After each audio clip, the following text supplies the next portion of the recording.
অফিসে ডিসি অফিসে আমরা এসেছি, আমরা আমাদের প্রতীক আমরা গ্রহণ করেছি। আমি দেশবাসীর কাছে সর্বপ্রথম চাই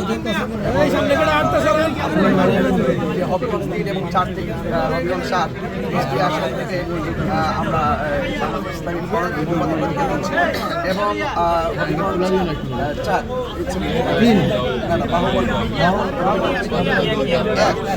থেকে আমাদের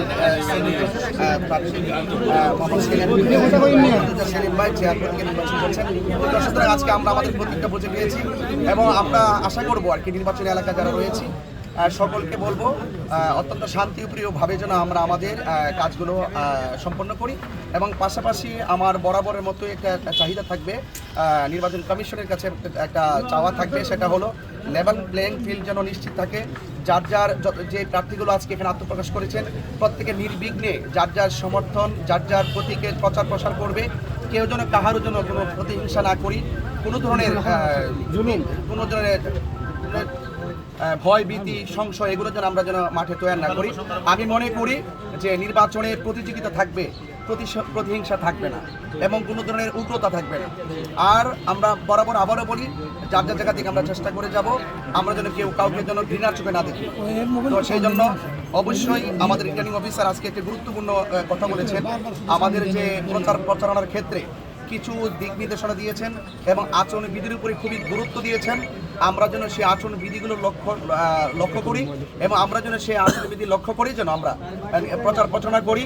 অবশ্যই যেন কোনো প্রার্থীর মাধ্যমে যেন কোনো আচরণ বিধি লঙ্ঘন না হয় এবং আমিও যদি কোনো ধরনের আচরণ বিধি লঙ্ঘন করি আমার প্রতিপক্ষ যারা আছেন প্রতিদ্বন্দ্বী যারা আছেন আমি তাদেরকে অনুমতি দিলাম, আপনারা যদি আমি কোনো লঙ্ঘন করি এবং আমার কোনো সমর্থনকারী যে লঙ্ঘন করে আপনাকে আমি অনুমতি দিলাম যে আপনারা রিটার্নিং অফিসার বরাবর নির্বাচন কমিশন বরাবর এবং প্রশাসন বরাবর আপনারা অভিযোগ করতে পারবেন।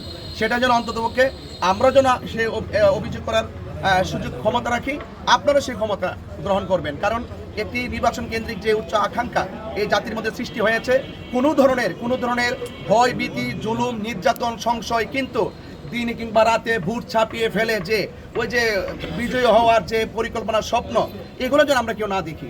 আমরা জনগণের উপর আমরা ছেড়ে দিব, পছন্দের মতো প্রার্থীকে ভোট দিবে এবং কেউ কাউকে জোর জবরদস্তি করবে না, কেন্দ্র দখল করবে না এবং কাউকে কোনো টাকা পয়সা বিভিন্ন ধরনের হ্যারাস করে মামলা হামলার ভয় দেখিয়ে যেন কেউ যেন কোনো সম্পাদনকারী ভোটারদেরকে যেন কেন্দ্রে নির্বিঘ্নে আসার ক্ষেত্রে যেন নিরুৎসাহিত না করে সেই বিষয়টা আমি সকল প্রার্থীদেরকেই আমি অনুরোধ করবো এবং আমি নিজেও সতর্ক থাকবো। এবং পাশাপাশি যদি কেউ এরকম কিছু করে যে কেন্দ্র দখল করা, রাতে ভোট দিনে ভোট কিংবা প্রার্থীদেরকে হ্যারাস করা, মামলা টামলা করা, আমার মনে হয় যদি এরকম হয় আবারও যদি অবতারণা হয় তাহলে কি হবে যে এই রাষ্ট্র জনগণ নির্বাচন কেন্দ্রিক যে প্রত্যাশা করেছেন সেই প্রত্যাশার রুটম্যাপটি ব্যাহত হবে এবং আমি আশা করব আপনার কারণে এবং আমাদের কারণের জন্য সেই মানুষের স্বপ্ন যেন কাঙ্ক্ষিত স্বপ্ন যেন ব্যাহত না হয় সেটা আমি প্রত্যাশা রেখে আজকে বিদায় নিচ্ছি। আসসালামু আলাইকুম রহমতুল্লাহ। একটা প্রশ্ন, হবিগঞ্জ 3 নিয়ে আপনি কতটুকু আশাবাদী? ভাই একটা প্রশ্ন, আপনি তো দশে বেড়াচ্ছেন, আপনার প্রশাসন মানে আচরণ মানে প্রশাসনের আচরণটা কিরকম দেখছেন?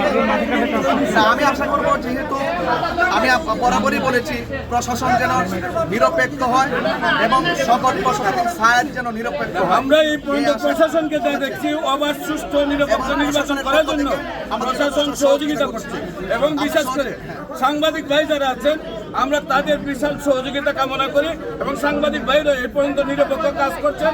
প্রশাসন এবং সাংবাদিক ভাইদের উপরেই আমরা বেশি আস্থাশীল। সাংবাদিক ভাইদের কাজ নিউজের উপরেই প্রশাসন পরিবর্তন হয়। আমরা বিশেষ করে আপনাদের উপরে বেশি আশাবাদী। যারা আমার মিডিয়ার বাইরে আছেন আপনারা যদি সঠিক রাস্তায় থাকেন তাহলেই অবাধ সুষ্ঠু একটি নিরপেক্ষ নির্বাচন হওয়া সম্ভব এবং অবাধ সুষ্ঠু নিরপেক্ষ নির্বাচন হলে আমরা জনগণের যে আকাঙ্ক্ষা দেখতে পাচ্ছি, মানুষ পরিবর্তন চায়, মানুষ এদেশের মানুষ দেশ স্বাধীন হওয়ার পর থেকে এই পর্যন্ত মানুষকে শান্তি চেয়েছে, কিন্তু বিনিময়ে মারামারি কাটাকাটি হানাহানি চুরি ডাকাতি রাহাজারি খুন খারাপি নারী নির্যাতন নারী হত্যা বেড়েই চলেছে। সেই জন্য মানুষ ইসলামকে ভালোবাসে, শান্তির প্রতীকে চায়, মানুষ শান্তির পথে, মানুষ ইসলামকে ভালোবাসে, মোমবাতিকে বিজয় করতে চায়, এই জনগণের আকাঙ্ক্ষা। এবং আমরা বিশ্বাস করি আপনারা যদি আমাদেরকে সহযোগিতা করেন তাহলে মোমবাতি সারা বাংলাদেশে সুন্দরভাবে বিজয় লাভ করবে। এটা বিজয় হবে ইসলামের, বিজয় হবে কোরআনের। আমার তাহিরি হুজুরের কাছে একটা প্রশ্ন, গণভোট সম্পর্কে আপনার একটা ব্যাখ্যা চাচ্ছি।